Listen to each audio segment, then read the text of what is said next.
السلام عليكم، ازيكم؟ يا رب تكونوا بخير. النهارده فلوج جديد من فلوجاتنا المميزه جدا في الرياض، المملكه العربيه السعوديه. النهارده هنعمل جوله في حديقه الوطن.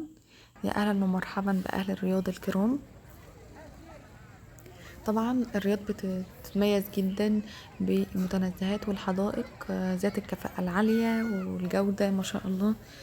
آم، متنزهاتها وحدائقها كويسه قوي. وفيها فعاليات حلوة. طبعا حديقة الوطن بتتميز ان فيها العاب ونشاطات كتير للاطفال مختلف الاعمار، وطبعا بالبحيرة الجميلة، وفيها شاليهات كمان. دي زي شاليهات برضو ببلكونات.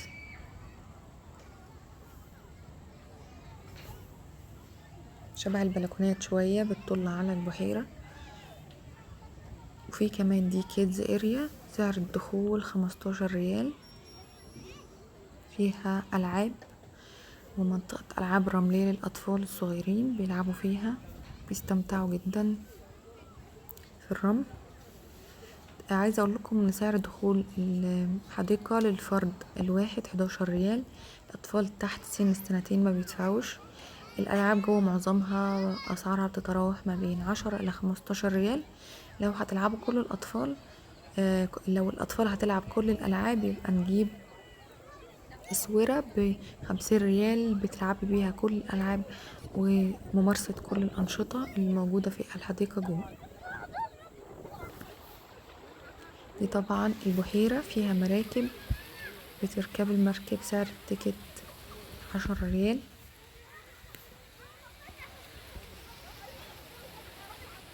مميزة ولطيفة وجوها حلو قوي الأيام دي، علشان خلاص كل سنة وانتم طيبين، الشتا بدأ يدخل فجو الرياض اتحسن كتير جدا، انها بتبقى حر في الصيف. فالوقت ده مميز ان احنا نطلع في حدائق او متنزهات. ده وقتها يعني، لان وقت الصيف بيبقى الجو حر جدا. طبعا فيها كافيهات وفيها مطاعم كتير، وبتتميز بالقعدات بتاعتها الحلوة قوي يعني. ترابيزات في كل مكان، وقعدات مختلفة بأشكال مختلفة، قعدات على البحيرة، قعدات على المسرح بتاع الأطفال اللي بيتعمل عليه عروض مميزة. طبعا يوم الخميس والجمعة والسبت الحديقة بتفتح من الساعة 4 عصرا إلى الساعة 12 منتصف الليل بتقفل.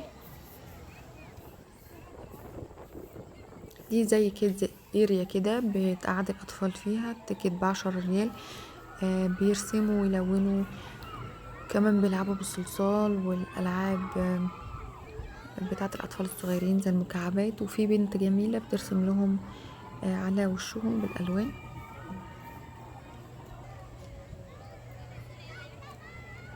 كمان العاب الملاهي المميزه زي قطر السرعه ده، و العاب كتير جدا، عربيات للاطفال. ودي كمان كيدز اريا للاطفال الصغيرين شويه.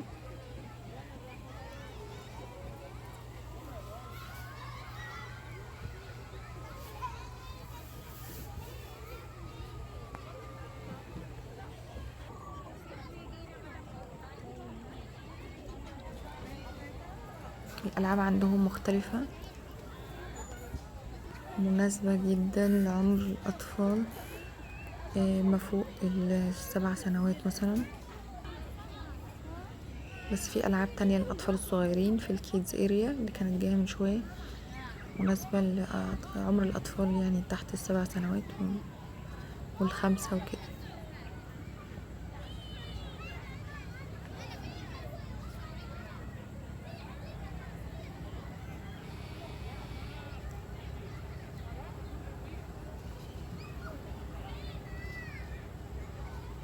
عربيات كهربا كمان، الأطفال بتحب اللعبة دي وبتستمتع بيها، بس للصغيرين فقط، الكبار ما بيركبوش معاهم. ده منفذ بيع التذاكر، اللي عاوز يلعب لعبة واحدة أو لعبتين يشتريها أو يشتري الأسورة.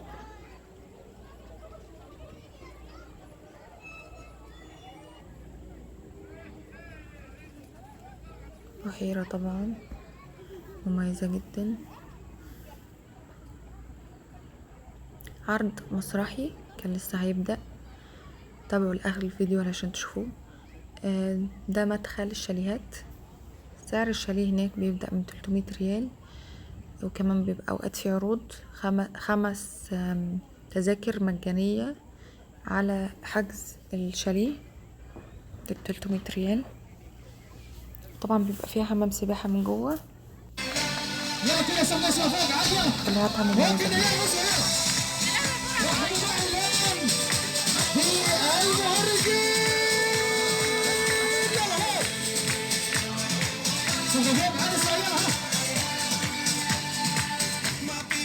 يلا فوق يا صوت اسمع علي يلا ها. وين السقف؟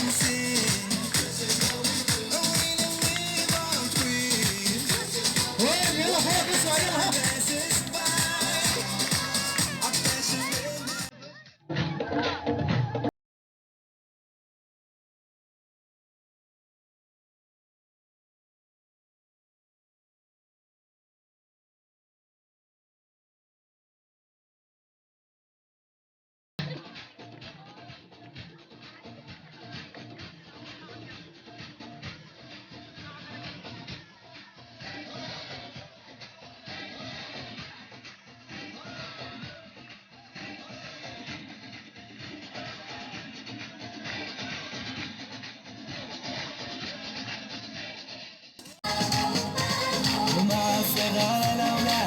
أحلى هذا الإنشاد مع البنات الساعات تحلى بكل الأوقات.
دي الحديقة من فوق، من لعبة الساقية. بتشوفي كل الحديقة من فوق، شكلها مميز قوي من فوق كمان ولطيفة. كان يوم جميل جدا واستمتعنا، تغيير عن المعتاد. والأطفال كمان اتبسطت جدا لأنها لقت أنشطة مختلفة تعملها. بس ده كان الفلوج بتاع النهاردة، يا رب يكون عجبكم. لو محتاجيني أعمل فلوجات في أماكن معينة ياريت تكتبولي في الكومنتات تحت الفيديو. ما تنسونيش من اللايك لو الفيديو عجبكم، او السبسكرايب او الاشتراك في القناة لو اول مرة تشوفوا القناة. ويا رب دايما يكون عند حسن ظنكم واقدر افيدكم بحاجات جديدة. متشكرة جدا للناس اللي بتتفرج على الفيديو وبتدعمني علشان اكمل. بس ده كان الفلوج بتاع النهاردة. السلام عليكم، مع السلامة.